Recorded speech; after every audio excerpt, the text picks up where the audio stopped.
Joseph. And I'm Nick. This is Fish Jelly. Yes. Yes. How are you? I'm great. How are you? Okay. Happy Father's Day. Yeah, that's today too. To all the people with sperm who Contributed to other humans being born. The human life cycle. Mm-hmm. You see some good dads out there sometimes, it would seem. I don't know. I see some walking up and down the street with kids. I don't know. So yeah, that's all I have to say about Father's Day. For all those fathers that walk children in nature. Yeah. You went to go watch a movie this morning? I did. Yeah, I'm assuming we'll talk about those on the Watch for Fun. Oh, you rather talk about it then? Yeah. Okay, well then I'll move on. I wanted to, only because we watched the most recent episode of Drag Race All-Stars 9, and there was a roast, and Gottmik, the drag queen, is one of the contestants. And so then I saw these videos of people pointing out the fact that Gottmik, her roast, 4 of the 6 jabs she took were, one could argue, copied from Nikki Glazer. So then, of course, Gottmik responded. She said, "Wait, do you guys think everyone wrote their jokes? LOL. Nikki is my queen, so reworking a few of her jokes was a duh for me. Love her." Oh. So I was reading other things, and it's like, well, because in past seasons we've heard, I recall Kathy Griffin was like a judge on an episode way back when, and I remember her telling a couple of because it was a comedy challenge, saying to a couple of contestants, like, I think I've heard those jokes before. Yeah.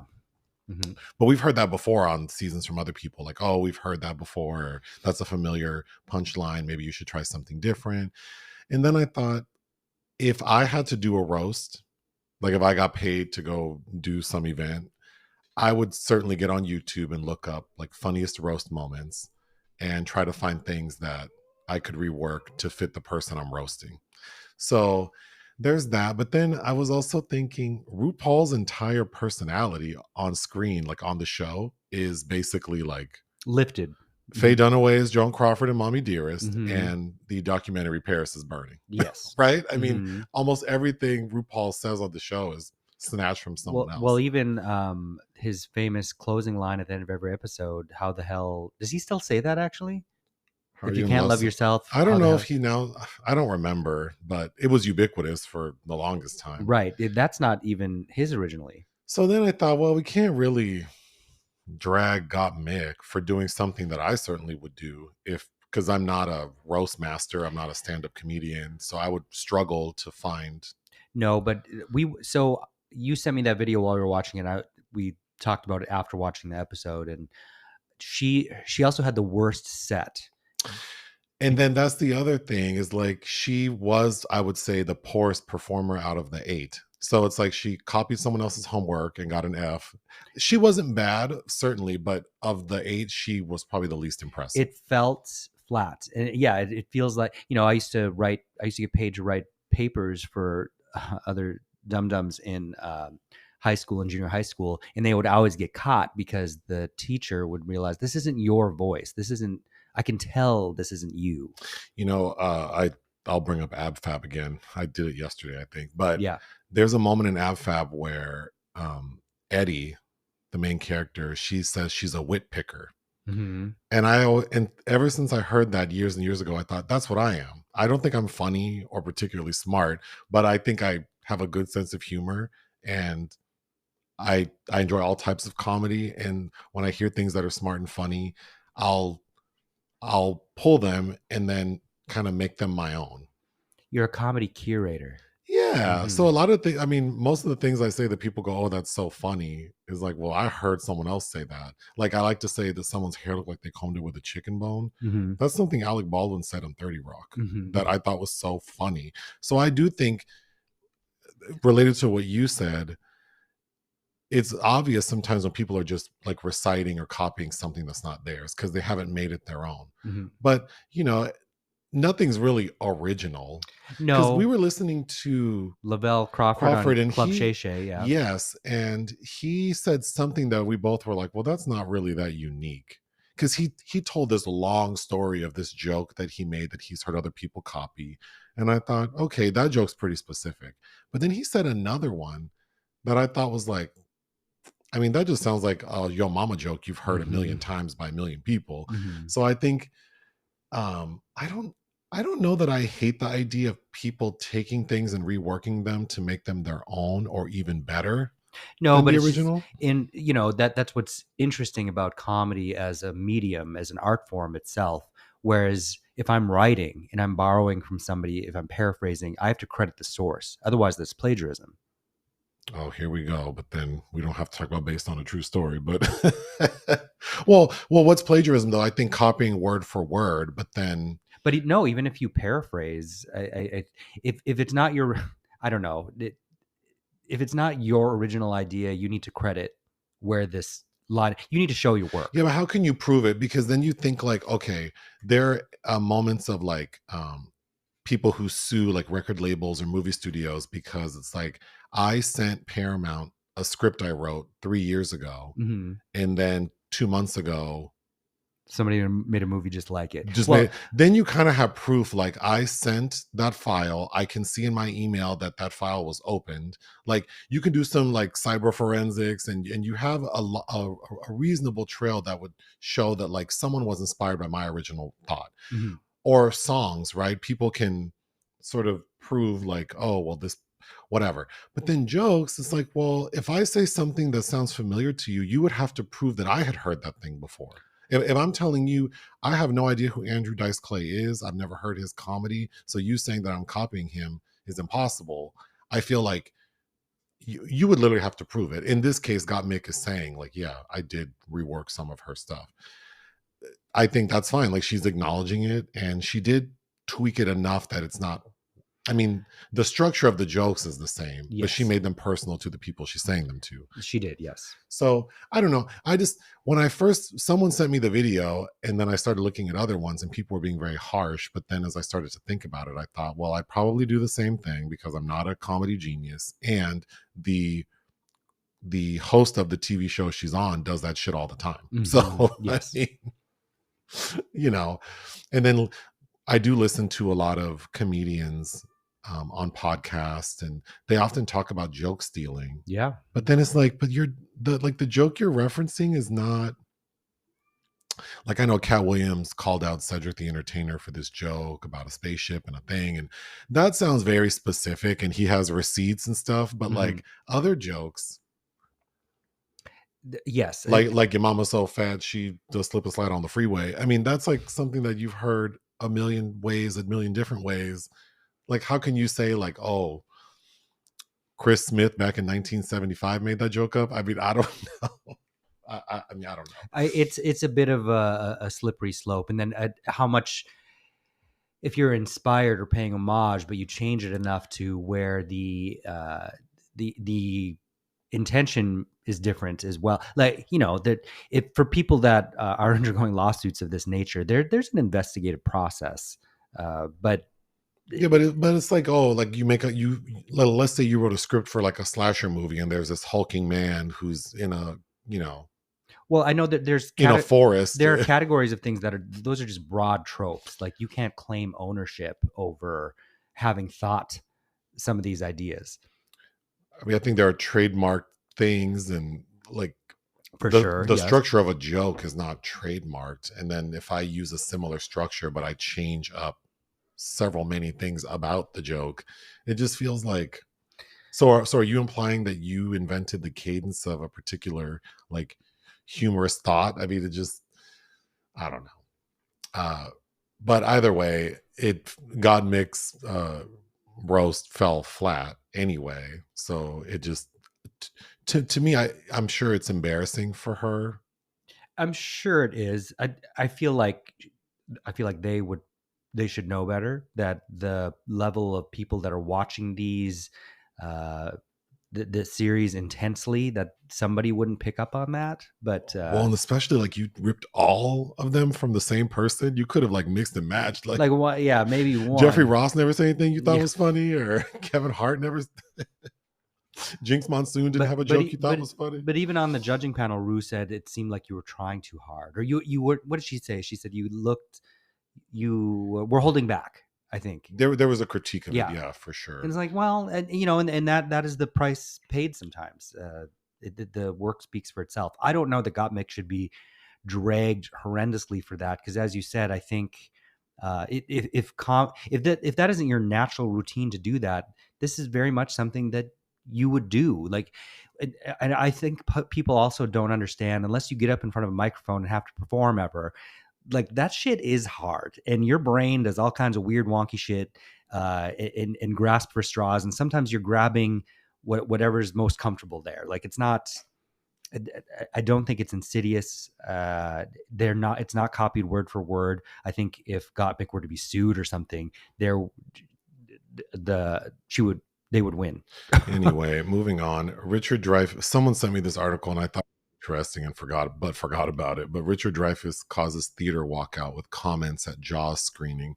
So a couple weeks ago, he was at a theater in Massachusetts somewhere, and the theater ended up having to like release like an official apology. Well, he's been talking crazy for a minute. But yeah, he walked out in a dress and started talking about how like basically like 10-year-olds can't be trans, and that like he doesn't respect Barbara Streisand because she's some crazy shit because she's Yeah. a woman, and Steven Spielberg's an idiot because he wanted to hire.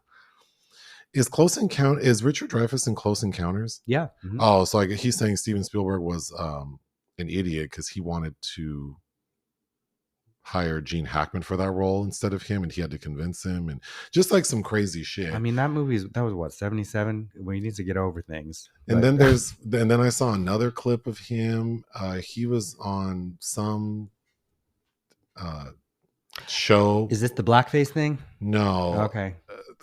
I think the show I can just see from the video. Oh, I guess it's like a PBS show called The Firing Line. But the host Margaret Hoover asked him, like, "Oh, talking about inclusion for Best Picture noms." Yeah. And this fool said it makes him want to vomit. Yeah, I remember that. He also said something about how are you going to tell him he can't play a black person?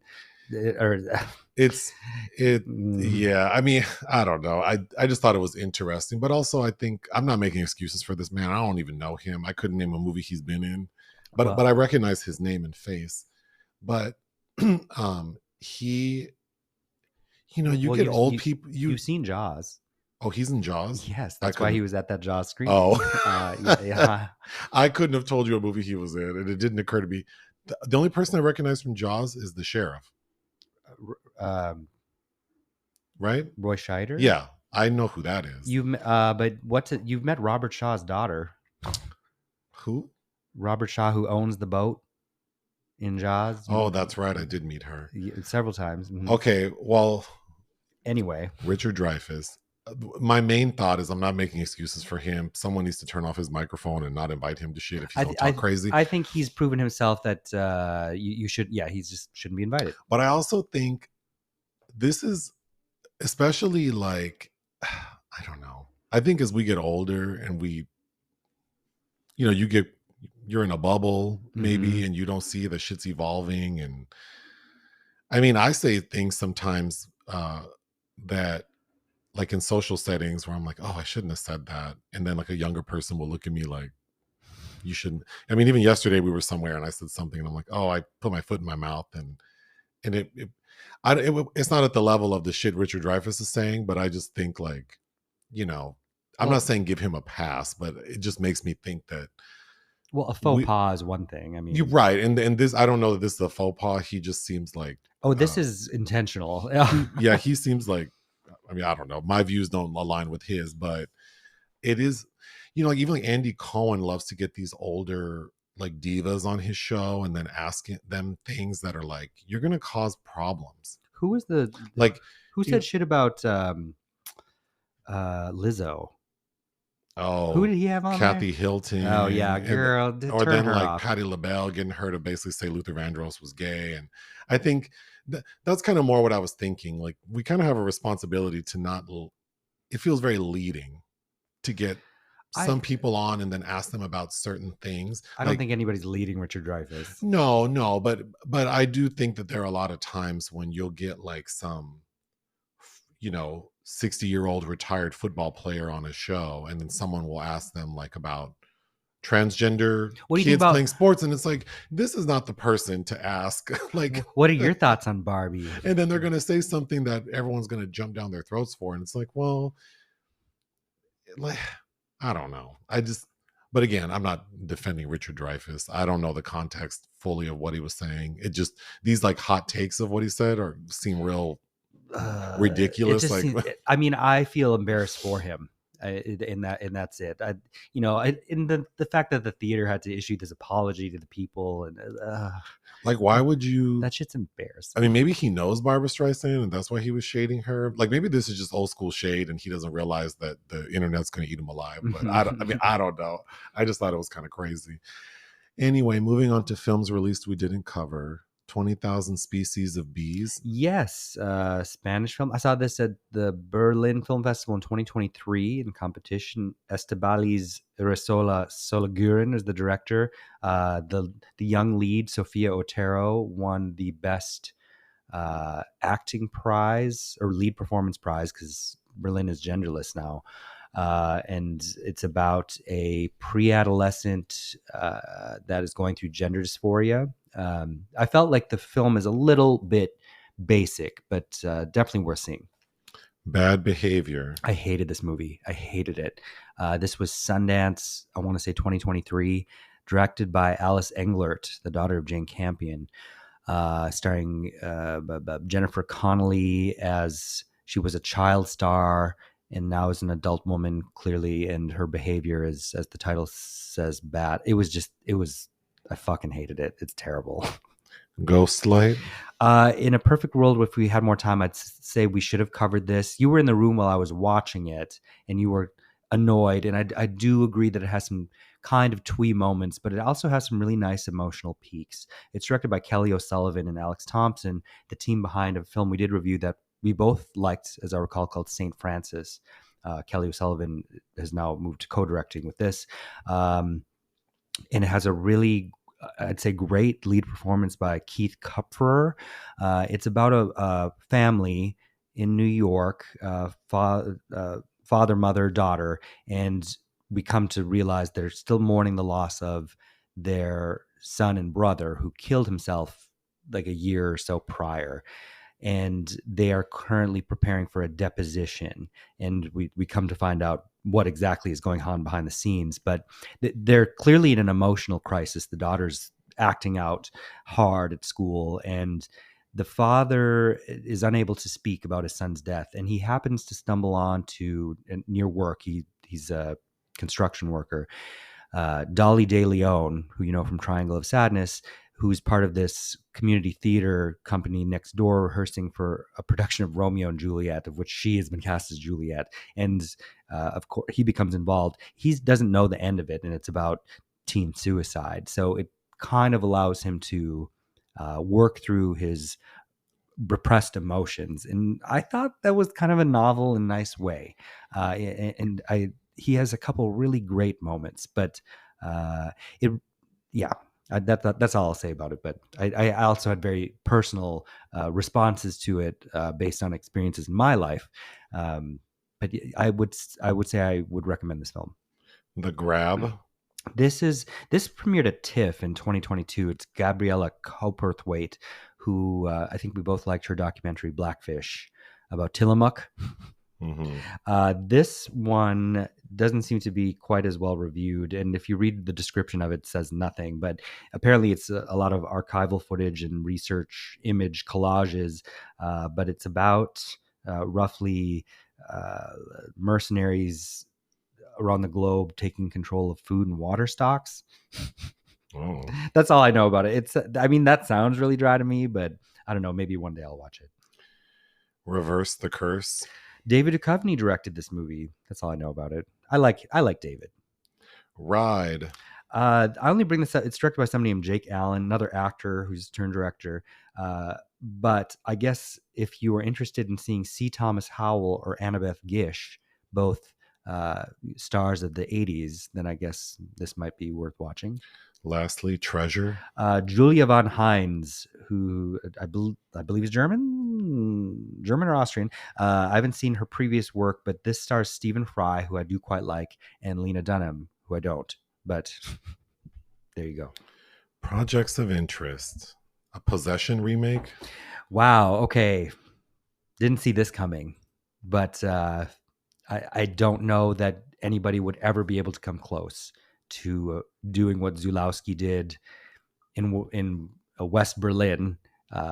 This Polish filmmaker filming a very out of the box and also very personal film about divorce that has one of the best performances ever committed to film with Isabella Gianni and some of the best poster art ever, because of course anybody who listens to us knows that I have that tattooed on my body. But Parker Finn, the director of Smile, whose Smile 2 is coming out soon, is apparently with Robert Pattinson producing this film. And the news broke this week that there's a bidding war between several companies, including Warner Brothers, I think Netflix, and A24. I think A24 would be a sublime place for this to land. And I've said many times that I think Margaret Qualley strongly resembles a young Isabella Gianni, and somebody better call her. I think Ava Green would have been great casting. At one point, she might be too old. I think she still looks great. She could still do it. And then, of course, my mind goes to the Margit Carstensen is the older female in the film that's a friend of the Johnny character. Like, you could get somebody really great, like, Sigourney Weaver. But yeah, I'm very curious to see what will happen. But there's just no way you can equal what that film is. But let's see. Something called Trust. Period piece series that Todd Haynes is directing. You're about to see Todd Haynes' debut film this week. You haven't watched it yet, but Poison. But he's reuniting with Kate Winslet, who he did a miniseries version of Mildred Pierce with back in 2008, which is worth watching. But, Joan Crawford's my favorite there. I read what it's about. I'm not recalling exactly at the moment, but those two I like both of them on their own. Working together again, I'm very interested. Enzo. Robin Campillo, who I believe is queer. He did BPM, which is I highly recommend you see. And Eastern Boys, I also really liked. Was writer-director who often worked with Laurent Conté, who just died this past April. He's taken over the reins for Conté's last project that he was working on before his death, called Enzo. It's about a 16-year-old who's working as an apprentice mason. That's all I know. And notably, Campillo wrote the script for Kante's Palme d'Or winning The Class, which is not a film I'm really crazy about. But yeah, and his last film seemed to go nowhere, was touted as going to be at all these major film festivals, and then didn't make it there. I think it's called Red Island. I still haven't seen it. The Prince. This sounds quite interesting. It's written by David Mamet. Somebody named Cameron Von Hoy is directing, who I'm not familiar with. It has a really great cast lined up, including Nicolas Cage, J.K. Simmons, Giancarlo Esposito, and Andy Garcia. And I believe it's based on the Hunter Biden experience. I probably can't say this correctly. La Saint-André de Loup is a new film by Cristi Piu, the Romanian filmmaker, who, if you haven't seen any of his works, you should catch up. Excellent filmmaker. Apparently, he's announced in this next spring. Oh, wait, he might be filming in spring 2025. So this is a while out. But anyway, I'm excited already.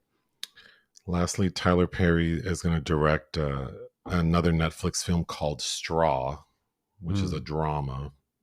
It's going to have a lot of cool people in it. Such as?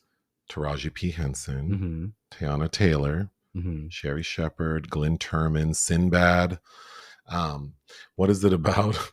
The film follows a single mother who faces a series of unfortunate events that leads her down an unexpected path. According to the logline, she becomes entangled in a situation she never imagined and finds herself at the center of suspicion in a world that seems indifferent to her existence. That sounds so convoluted and I have Oh, no faith that Tyler Perry is going to create something quality out of that. I'm well, sure I'll watch it, and I'm sure I'll have a lot to say well. though. See, if it was announced, he'll take a week to film it. And what month is it? June. I bet by August, It'll be out before the summer's over. I bet. and then we'll all be bitching and moaning again about what a shit filmmaker he is. But I, Taraji's not tired of his shit. I mean, Acrimony's terrible. Well, I'm assuming he's paying her what she deserves. He wants to outdo Oprah. Well, see, But that's the thing. I hope she doesn't just get stuck in the Tyler Perry corral now because of her speaking out. But whatever. anyway, on Patreon this past week, we reviewed The Big Lebowski, if anyone's interested. Mm-hmm. Unfortunately, there are some entries in the obituary section. Francoise Hardy. Yes, notable chanteuse from the 60s. I had a CD of her greatest hits at one point. Oh, it's a lady. It's a lady, yes. She was 80. I think until very recently she had albums out. So she stayed busy, but you would only probably be familiar with her work because I made you watch 8 Women, and the song that Isabelle Huppert performs in that, Massage Personnel, that's Francoise. And Tony Lo Bianco died. Yes, and you've seen him and stuff because you recently-ish watched the original French Connection, which he's a prominent part of. Also, highly recommended the Honeymoon Killers. Oh, he died at the age of 87. Yeah. Let's take a break. The secret film this week was your selection, and you chose the 1968 science fiction film Barbarella, Yep. starring the incomparable Jane Fonda, Yes. who we saw once. You did. I was. Oh, you weren't with me? Nope. This was what, 2017 at a fancy hotel in WeHo. There was I was at an event, like a beauty event, and she was there. You and I have been to the same hotel to go to like some fancy screenings. Mm-hmm. But yeah, she was there, and she was fabulous. She was wearing all white, and she had like Didn't you have a white Pomeranian? and she had the whitest, cleanest looking dog that she was carrying around. It was quite the experience to like see her right in front of me. But you said somebody was following her around with a lint brush as well. Oh yeah, she was and she was like put together. Of course. I digress. What is Barbarella about? In the 41st century, astronaut Barbarella partakes in sexy misadventures while seeking to stop an evil scientist named the Great Tyrant and her concierge, who are threatening to bring evil back into the galaxy. That sounds a lot more fabulous and fun than this film is. I did not care for this movie at all. Okay, so I haven't seen this since I was a young teenager, and I remember not liking it. But we had a friend that we used to have movie nights with a lot, and he always wanted to bring this over to watch it. And we have the beautiful Arrow Video. Is it Arrow Video? The 4K restoration of it. And then I'm writing something about orgasms. So there's a very famous scene with a pleasure machine in it. So I'm like, well, and this is something I felt you should see. So I picked this film, and I didn't have any new love for this movie. I had never seen it. We were talking about this earlier, but I think in the 80s, I remember thinking it's pornography. And I'm sure we were at the video store and I asked, and someone, whether it was my mom or my mom's friend who we would go with, said something to that effect. And I'm sure when I was like 8 or 9, I didn't know what pornography was. But then as a teenager, assumed that that's what it was. And then the visuals from the film, like I'm sure I saw like poster art and, thought like, oh yeah, that looks like pornography. But unfortunately it's not, because I think it would have made a better porno, because this is just, I didn't care for this movie so much that I decided to listen to several like podcast episodes about it, because I thought, how did this become such a part of like pop culture? Yeah, we've eaten at a restaurant called Barbarella in Silver Lake. Is that still open? And then, of course, the band Duran Duran got their name from this film. There are some other big sci-fi movies that came out this year as well, right? Like, now I'm saying Close Encounters because I was talking about Richard Dreyfuss. No, you think 2001? A Space Odyssey. And then there was another big one that came out, Planet of the Apes or something. 68? Maybe. Anyway, what is this movie about? Jane Fonda plays Barbarella, and she's like a space cadet who's just floating out in the galaxy when she gets a call from her boss, who's the president of Earth. And he says, girl, there is this person out there with a weapon, and we need to stop him because we're told that for centuries now, the galaxy has been. She uses the word that the dialogue and the vocabulary is some of it's kind of cute because they just make up shit, but basically, like the galaxy's been passive for hundreds of years. Like Yes. there are no weapons. Everything's like love and peace. Because a weapon will cause neurotic irresponsibility. Yeah. So it's very important that we disarm this person whose name is Durand Durand. Mm-hmm. So like the musical band Duran Duran, except add a D at the end of both. And the weapon is a positron ray. So she goes to the planet where she's told he is and immediately gets captured. And then she has these misadventures that usually result in some sort of sexual encounter that is very unsexy. Yeah. And it's important to know that on the planet that Duran Duran is on, there is this, like the great tyrant is this beautiful woman. Played by Anita Pallenberg, who I believe was involved with Brian Jones and then Keith Richards and had children with him. Well, one of the podcasts, I'll get to that because that's relevant to some of the behind the scenes stuff, but which I hope I remember because I didn't write shit down. So y'all gonna drag me when you people hate when I say like we'll get to that and I never do. Mm-hmm. It's because I forget. But the Black Queen has a concierge, and we find out the concierge all along is Duran Duran. Mm-hmm. But who's supposed to only be 25 years old. But we find out that this pleasure machine that he has, which I kind of found funny because that's the reality, right? Like people who indulge in life's pleasures and you age faster, right? Yeah. Like if you drink too much, party too much, you get worn out. You get worn out. Mm-hmm. So when Barbarella finds out that the concierge is Duran Duran, and she's like, wait, you're supposed to be 25. It made me laugh out loud because sometimes online I'll tell people like, wait, you're supposed to be 27. Like played by Miles O'Shea. Mm-hmm. But anyway, she discovers him, but then she gets stuck. So the great tyrant, this Black Queen, she's not a good person, and she sleeps every night in this like dreamscape. Mm-hmm. And Duran Duran locks Jane Fonda in there with her. And then we find out that if the Black Queen's space is occupied by someone else, it will like destroy them. Mm-hmm. But this shit is based on a comic book, which makes sense to me. And there's so much lore to this universe that this film just does not handle well. No. But this planet has like this liquid consciousness, like this river that flows beneath it. And it's attracted to negative energy. Much like Ghostbusters 2.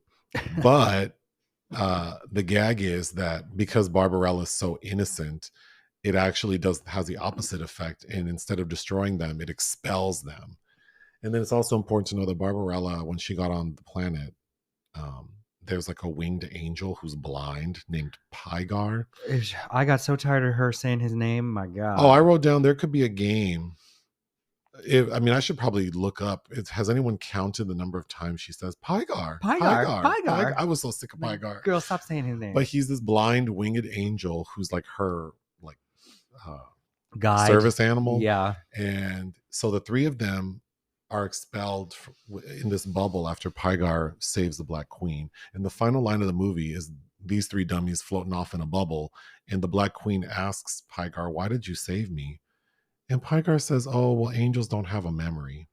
Oh, God. In that terrible song. So I forgot that you were a bitch. Like that terrible song with the lyrics about how an angel is love. Oh, my God. Oh, I really didn't like this movie. I fell asleep during it, so I had to restart it this morning. Mm-hmm.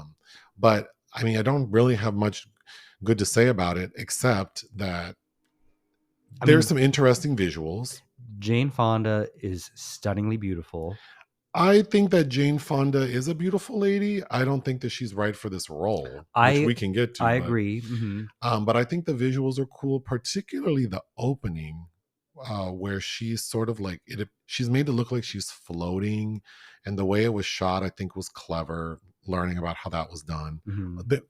it's not perfect, but I think it looks cool. And I keep trying to think like, oh, back in 1968, I'm sure people thought this was something. And then the opening credits look really cool. And I found out that um, the team who did a bunch of the Bond opening credits did the credits for this film, and you can tell like it's similar. The cinematographer was Claude Renoir, who of course is the nephew of Jean Renoir, but he eventually, a decade later, would shoot The Spy Who Loved Me. Oh, Mhm. well, I think a lot of the like the set design, a lot of the visuals, the way they do like the monitors, like the video monitors, I think that was all. I'm sure for 1968 looked really cool and clever. I think now all that stuff on the monitors, I think, is so ugly. I it felt retro and cool to me. I think what really took me out is everything looks like we're on a set, Yes. Hmm. and that was just like ugh. On top of this, okay, so that's all the good I have to say. Where to begin on why this movie's so bad? It was there's so many people writing the story throughout the I think process. there's like 8 Well, one screenwriters. podcast I listened to, someone, I think the guy who wrote Little Shop of Horrors, he said he is an uncredited writer. Oh, I'm sure. Yeah, because there's like 8 people credited. And then So he said that this is what I heard someone say, that the Little Shop of Horrors guy said that he contributed like the final product, like 1/4 of that is his script. He was not credited, and he thinks that it's because he came on at the very end. And then he speculates that there are probably at least 6 more people besides him who weren't credited. I think that it bears that stress. Yeah. But I mean, if you told me over a dozen people had a hand in the script, I wouldn't be surprised because the tone is all over the place. It's like the story just it's just so unsatisfying because it's There's no magic to this. zero. And I think this could have been a really fun romp Yeah. because they certainly didn't have the resources to make like a legitimate sci-fi with like actual like world building. Well, we didn't talk about who the director is. Oh shit. So It's go ahead. Roger Vadim, who had a child with Jane Fonda. I think Stephanie. Uh, he wrote a book about how he had affairs with Fonda, Catherine Deneuve, and Brigitte Bardot, and he made films with all of them. But his first film was in God Created Woman with Bardot, and he did a few films with her. But he did more than one film with Fonda, including a remake of La Ronde, and the same year an omnibus film he directed her in, Spirits of the Dead, which is 3 different directors, including Fellini, based on the works of Edgar Allan Poe. That is much better than this. I don't think he was So equipped to make this kind of film at all. well, maybe I should go through the stuff I learned because I'm afraid I'll forget. So Okay. the producer of this film, De Laurentiis, who fucked up Dune for David Lynch. so he did another movie to get the money to do this one, something about diabolical. Danger Diabolic. That's also based on a comic. And the actor playing Pygar is in that movie. John Philip Law. And but anyway, they wanted originally they wanted Sophia Loren to play Barbarella, and she said no because of the script. She's like this. And then they wanted Brigitte Bardot. She said no. Then they wanted Raquel Welch. She said no. And then so the producer wanted them. And then when the director came on, he's like, well, shit, I'll give it to my wife. She's pretty. Mm-hmm. But again, I think learning about the production is way more interesting than the film because first off, Jane Fonda, who I do think is a beautiful lady, she doesn't scream like sexy. She like, doesn't scream ditzy. Bombshell, and she seems like the smart woman's like. Mm-hmm. I could see like a Raquel Welch or a Sophia Loren in this role. Well, if you think of Raquel in 1,000,000 Years BC. Yeah. But then we find out that there was a lot going on because the director apparently was an alcoholic. Mm-hmm. So he was drunk on set, which did not please his wife. And then Jane Fonda wrote in her memoirs that she struggled with bulimia during this time and was really super uncomfortable, like being seen this way. So it translates on screen. That actor playing Barbarella, if you don't know anything about the movie or you don't know who Jane Fonda is, if you just watch this cold, I don't know who could watch it and not see the discomfort on the actor's face. She seems terrified. Like she seems like she wants it to be over. Yeah. Every moment. And it doesn't help that the dialogue is just so ridiculous and the tone is all over the place, especially like at the halfway point. It starts to become a little more comical Yes, and it feels jarring. and not at one moment is Barbarella as a character ever empowered in any way. She seems, useless. Well, I don't understand why they make it a point. Well, I mean, they have to explain why she's just floating out in space, and Mhm. we're told she's like this 5-star whatever. But yeah, she seems to have no discernible skills Like she except how to keep a lot of volume in her hair. like she forgot her skills. Yeah, the hair's on point. But even the opening after she's done floating around and her hair doesn't respond to gravity, Claude Dauphin plays the president of the Republic of Earth, and he gets online to see her, and she's naked, and she's like, "Oh, let me put something on." He's like, "Well, no bother." Yeah, Like, okay. but this movie's not even fun in an exploitive way. Like, it's not sexy fun. Like, she's not, because Jane Fonda, as the actor, doesn't come across as ditzy. So Barbarella just seems like this nothing of a being being Yes, bounced around this film. And then the misadventures that are sexual are not sexy at all. So at first, we find out that people in the 41st century don't have sex. It's very Demolition Man, yes, where they put where on the it's like helmet. they take a pill and then they basically like have an experience, which we do witness at the end, which was kind of amusing. But um but then the first guy to ask her for sex is like, well, no, I want to have sex the old school way, like on a bed. And that's Ugo Tognazzi, who's playing a character named Mark Hand, Who they who, give like an extra hairy chest to. well, he already has like a Chewbacca outfit on. I mean, I'm assuming that was not his actual chest hair. I don't I know, can't imagine. It but looked like they glued hair on. but he is wandering around trying to catch. It's described as errant children in the ice. Oh my god, we need to. There's so much I need to get through, I guess. But yeah, she has sex the first time with that guy, and I guess he turns her out because the next person to ask her, she's like excited to do it the old school way, and then one person asked her to do it like the new way with the pill, and she's like, no, let's do it the the old school way. I like it. But then they actually do it like with the pill version, Mhm. and that seems funny for a couple of reasons. Yes. One, we see them touching hands and then their pelvises kind of gyrate slightly, Mhm. but I thought the coolest part of that is their hair. However, I was trying to figure out how they even shot it because it looks seamless that Mhm. as they're having sex, Jane Fonda's hair starts to curl up Yeah. like big barrel curls, Yeah. and it looks perfect like the Mhm. way it's shot. And the other actor in that scene His is hair also gets David crazy. Hemmings, who is quite notable then from and Antonioni's Blow Up and Deep but Red but by here, just Argento. so I can speed through this, let's talk about the score. I hated the score. I did too. The music was a vibe, and I could totally see myself hosting like a cocktail party and playing that type of music in the background. Yeah, a cocktail party. But it does not fit this movie at all. Bob Crew and Charles Fox. Oh my God. One cute little moment that it seemed like you remember from a kid is when, The Manta Ray. yes, Mhm. when Barbarella gets to planet, I think it's called Sodo or something. Sogo, Sogo. which sounds like South. What's a city with a G-O, like Soho, Oh, it like made an me, acronym. or it made me think of, South Georgia. or it made me think of Soma in San Francisco, like south of Market. Oh yeah, But yeah. Mhm. anyway, um, she gets carried away on this like sled, but it's a manta ray pulling the sled, and it looked, It it looks terrible. It but looks it's, like a science project. but it's like I can't even call it camp because it's so like this shit is so poorly done that It's tragic. you can't even say it's unintentional. Like they didn't give a shit. Um, oh my god, all those deranged looking kids With who the bad basically, wigs oh my god, who kidnapped Barbarella, and then they have those creepy ass dolls, that are gonna eat her. and Barbarella's just standing there like, no, no, No, stop it. no. No. Okay, I always think it's funny how when you look at movies from like the 60s and 70s, how they think the future is going to be, Mhm. because usually they get one thing right, which is like voice assistants, Mhm. like Siri. But then I also think it's funny that they never think to make the technology smaller. Right. Like it's always so cumbersome. Speaking of which, how many costume changes does Barbarella have in this movie? All cumbersome, all look highly uncomfortable.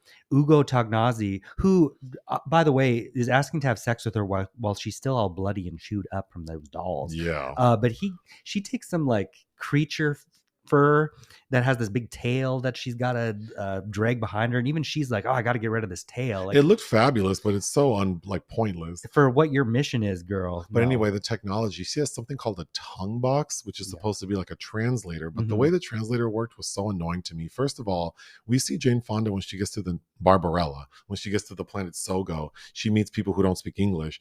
And then she goes, "Oh, parlez-vous français?" Why Yes. would they speak French? That Why must be would an ode they- because it's a French because it's a comic French series. production. Yeah. But she her voice, her tongue box basically translates what the person's saying into English, but then I guess it also translates what she's saying so they can understand her. That Mhm. doesn't make any sense. I'm assuming maybe that's how the comic book is, but that bothered me. Like, wouldn't the translator translate what they're saying to you in English and what you're saying to them in their language? Well, it's like, girl, why doesn't it set on automatic? Like, and then why, yeah, you have all like, why doesn't it detect anything that isn't English? You're going into interplanetary territory. Again, I think this film does a really poor job of like, what's the word when you universe building. adapt the comic book? Yeah. Again, well, first of all, Pygar, I guess Pygar looks severe. He's super. He looks like the guy that played Rocky in Rocky Horror Picture He's Show. super lean Mm-hmm. and has this awful blonde hair. And I'm assuming he has like olive skin, but he just looks really severe. Mm-hmm. And I hated that. I will say though, his wings looked really good. Because you think 50 years later on Drag Race, all these queens who come out with wings, none of them look as good as Pygar's wings. Because I think they're attached to his waist. That must have been so uncomfortable. Yeah, everybody seemed uncomfortable in this. But all the scenes where Pygar's flying, it looks so bad. And his wings flap so slowly. And well, yeah. And then he's doing that blind acting thing where they just look like they're looking into the sky and nothing in particular. Yes. Yeah, he's floating around with Jane early on. It's like, you're not going anywhere. This dialogue is so bad. I got so tired of hearing her say, Pygar, Pygar. Then we meet the great tyrant, the Black Queen. And she keeps calling Barbarella, pretty, pretty, pretty, pretty. That drove me crazy. And then she says things in doubles. Like at one point, she's like, crime, crime. I know. Shut the fuck up. There's because Pygar gets captured because they get separated when they get to the great tyrant. And Jane's looking for him, and she has one of the stupidest lines. I mean, there are out of many stupid lines, but she says she hears him screaming, and she goes, "A good many dramatic situations begin with screaming." Ugh. Oh my god! Speaking of the Black Queen, that actress, Anita Pallenberg. There's a new documentary out about her. She was in a relationship with a Rolling Stone, like a Rolling Stone member, the first one you said. Well, Brian Jones, him, and then also Keith Richards. Well, and then Brian Jones died, and they think, like, people speculate that this is what I heard on the podcast, that maybe like Keith Richards was involved in him dying, like he drowned in a pool. Ooh, is this like Chris Walken and Natty Wood? Maybe, but the Rolling Stones wanted to make their own version of A Clockwork Orange. Okay. So they were working on that. And I think the producer of this movie, someone involved with that movie is involved with this movie. And that's how they got that lady to play the Black Queen in this movie. Okay. So I thought that was interesting. And I do think she looks kind of fierce in this. But there's a scene where Barbarella gets thrown into like a cage with a bunch of birds. Yeah. And then apparently that did not go well. The birds weren't acting the way they should. Mm-hmm. And so they had to like blow a fan to get the birds to fly on her, which caused the birds to go crazy and they shit everywhere. Ooh. And apparently Roger Ebert was on set that day. Oh God. And so he's the one who told that story, that they had to do that and the birds shit all over her. And then apparently several weeks after that incident, Jane Fonda got super sick and had to be hospitalized. So maybe it was from the bird. She got something. She had the original bird flu. She inhaled bird poop in that environment. That's like Asia O'Hare and those butterflies. There's one point where someone's smoking like a hookah-like thing, and they're smoking something called the essence of man. And there's that's hooked up to a guy in a bowl of water. And I thought, what is never mind. But yeah, like, what does the essence of man taste like? But anyway, so the scene where Barbarella figures out that the concierge is Duran Duran, he puts her in this pleasure machine, like the accessor, or what is it called? The excessive machine? Or it looks like it almost looks like the inside of a grand piano, but she's inside of it and he's playing it like an organ. And then she's having The So yes, something awkward, exexive machine. and it's supposed to basically like make her climax so hard she dies. Fatal sexual But pleasure. then I was listening to the podcast, and they were saying that the director wanted both actors to be surprised, so he didn't tell them that it's gonna like explode. So of course they panicked, and then the guy thought that Jane Fonda was being electrocuted. But I was trying to find out if what we see in the movie is that initial reaction. Though, so then I was paying attention, and it kind of looks like they had to cut it from several takes. Probably, yeah. Yeah, because it looks like maybe the initial explosion is real because they probably didn't have the resources to duplicate To redo that part. But then there are a lot of close-ups, so I'm assuming after they calmed them down. Well, and then the lines that come out of Mr. O'Shea's mouth after that, because she breaks the machine, right? And he say you turned them into faggots? Well, he said fags, which I'm assuming is like cigarettes burning because they look like long sticks that are burning. Sure. So I did hear that, but I thought they were talking about cigarettes because all those British films, that's true. That period, they say fags a lot. But that's British. This is a French production. Wow. I thought he meant that he changed this. She accused her of changing the sexual orientation of the machine. No. I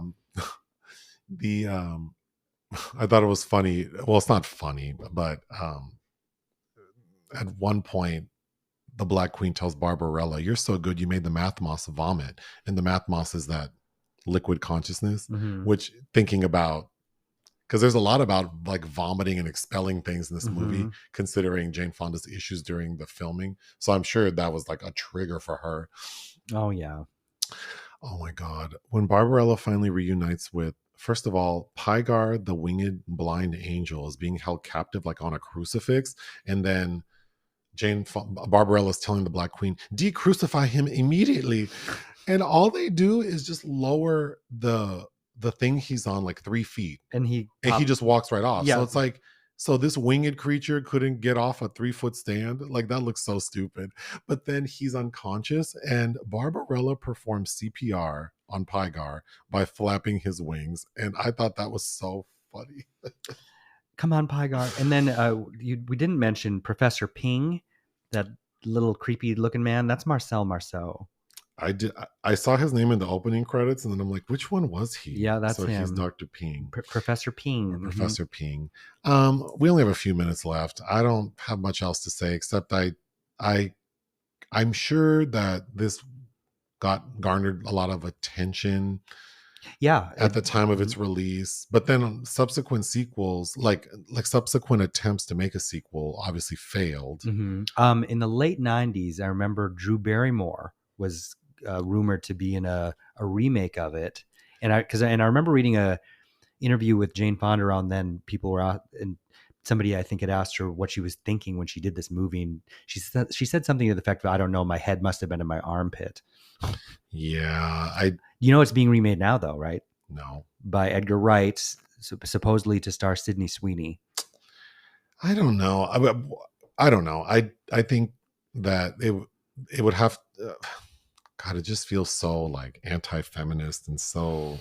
I think some major changes would have to be made because I don't want to see a ditzy blonde Barbarella bouncing around being sexual. I would rather see her be smart and manipulative and all these stupid men. Like, if it's something like that, that could be fun. Yeah, I'd imagine that it won't be where she's aggressive. Yeah, where she's able to manipulate men and empower women in like a really fun, scathing way. I would enjoy that. You know who I think could have made an excellent version of this is that director Bertrand Mandico, who we reviewed his film After Blue. Remember where that planet of lesbians where they're looking for Kate Bush? Oh, yeah. I think somebody like him could really make something interesting with Barbarella, but that would never happen. Or make Barbarella a lesbian, or make her a trans woman. I don't know, something interesting. Something, yes. Because this shit was for the birds, literally. But we have to end this. What else would you like to say, and what would you give Barbarella? 1. It did not age well. I had said I would give it 1.5 out of 5, but it was not an enjoyable experience. Maybe if I went to a special screening where there was a lot of liquor and A good hot dog with mustard. You know, I saw on CNN.com, there's like an article on like CNN, like the fourth story down of a video of Anderson Cooper eating mustard on a hot dog for the first time. I'm gonna have to stop reading CNN. That's crazy. I That's don't a care about story. I don't care Anderson about Cooper him eating eating a hot mustard. dog. Anyway, we are watching several movies next week. Yes. And I know we have several Patreon films to watch. Oh, yes. But I think that's all we have. Mm-hmm. Anything else? No. Ta-ta.